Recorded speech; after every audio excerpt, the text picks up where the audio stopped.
안녕하세요. 복일교회 이명기 목사입니다. 오늘은 누가복음 12장 묵상입니다. 본문은 수천 명에 이르는 많은 사람이 모였을 때 예수님이 제자들에게 하신 교훈으로 바리새인들의 누룩을 주의하라는 말씀과 사람이 아닌 하나님을 두려워하라는 교훈입니다. 주님은 제자들에게 바리새인들의 외식을 본받지 말도록 경계하셨습니다. 외식은 형식적 경건주의를 의미합니다. 사람들이 외식에 빠지는 이유는 사람들을 더 의식하고 모든 것을 보시는 하나님을 의식하지 않기 때문입니다.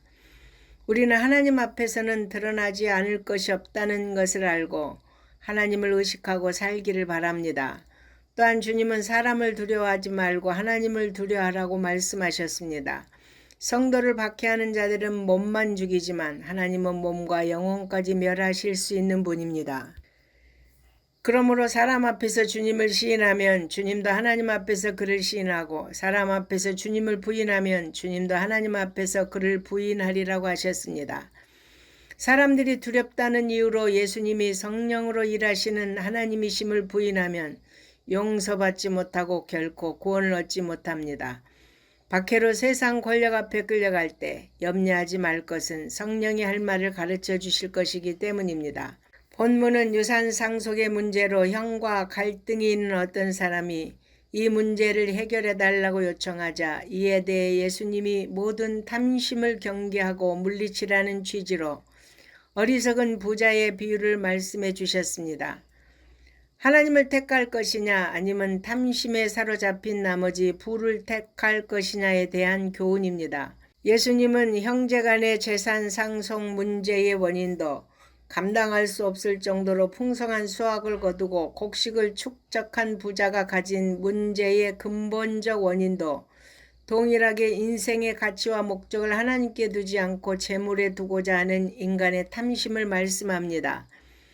인간의 참된 가치를 하나님께 두지 않고 유한한 물질을 의존할 때 맞게 되는 비참한 최후를 지적하심으로써 인생의 참된 목적을 영원하신 하나님께 두도록 교훈하신 것입니다. 탐심을 물리치지 않고는 참된 행복을 맛볼 수 없습니다. 또한 주님은 제자들에게 하나님 나라를 추구하는 삶을 살 것인지 아니면 세상의 의식주를 추구하는 삶을 살 것인지를 택일하라고 하십니다. 세상 사람들은 의식주를 더 많이 더 풍성하게 누리기 위해 살지만 하나님 나라를 선물로 받은 제자들은 하나님이 이러한 것들을 기본적으로 주실 줄로 믿고 하나님 나라를 추구하며 살아야 한다는 것입니다. 하나님 나라를 추구하는 구체적인 방법은 하나님이 주신 소유를 하나님 나라를 위해 투자하는 것입니다. 이는 하늘의 보물을 쌓아두는 것이며 하나님께 대하여 부여한 자가 되는 삶입니다. 본문은 예수님의 재림을 준비하는 것과 관련된 교훈으로 언제 돌아올지 모르는 주인을 언제든지 맞이할 태세로 준비하고 기다리는 종처럼 주님의 재림을 기다리는 제자들은 항상 깨어 지혜 있고 진실한 청지기로 살아야 함을 말씀합니다. 주인이 왔을 때 신실하게 맡은 일을 수행하는 종들은 복이 있을 것입니다. 하나님 나라의 축복이 주어질 것입니다. 그러나 주님이 재림이 없다고 생각하거나 먼 훗날의 일이라고 생각하는 자는 나태해져서 맡겨진 사명을 제대로 감당하지 않고 방탕한 삶을 산다면 주님의 심판을 면치 못할 것입니다.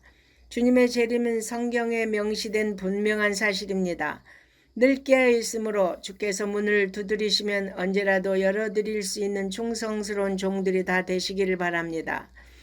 본문에서 예수님이 땅에 불을 던지러 오셨다고 말씀하신 이유는 주님을 거부하는 자에게는 분쟁이 있을 것이기 때문입니다. 세상은 예수님을 믿어 구원받는 자와 그렇지 않는 자로 구분됩니다. 설령 가족이라도 생명의 주님을 영접하는 사람과 거부하는 사람이 나뉜다는 것입니다. 사람들이 천지의 기상은 분간하면서도 예수님이 메시아임을 분간하지 못했습니다. 여러 이적들, 특히 눈먼 자가 다시 보고 나병 환자가 깨끗함을 받고 예언된 메시아가 온 증거를 명백히 보이셨음에도 그들은 예수님이 그리스도이심을 믿지 않았습니다. 그러므로 그들은 임박한 심판을 피할 수 없는 것입니다. 심판을 피할 한 가지 길은 예수 그리스도를 믿는 것입니다. 개인의 죽음을 통한 종말이든 역사의 종말이든 천국 문 앞에 서기 전에 아직 구원의 기회가 있을 때 하나님과 화목해야 합니다. 아멘.